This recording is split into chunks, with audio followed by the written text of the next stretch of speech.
తర్వాత ఇశ్రాయేలు ప్రజలను ఆహారం పరలోకం నుండి పంపించి పెంచిన దేవునికి స్తోత్రాలు. యేసు ప్రభువు ఈ భూమి మీదకి వచ్చినప్పుడు 5 రొట్టెలు 2 చేపలను విస్తరింపజేసి ఆశీర్వదించి ఇచ్చినప్పుడు వాళ్ళు తిని తృప్తి పడ్డారు.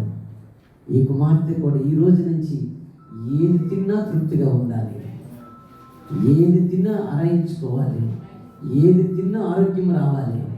యేసు నామములో అలా జరుగును గాకని ప్రకటిస్తున్నాను. అయ్యా, నామ ఘనత కొరకు మా బిడ్డలు వాడబడాలి, సహాయం చేయండి. మీ కృపాన్ని సన్నిధించి నడిపించమని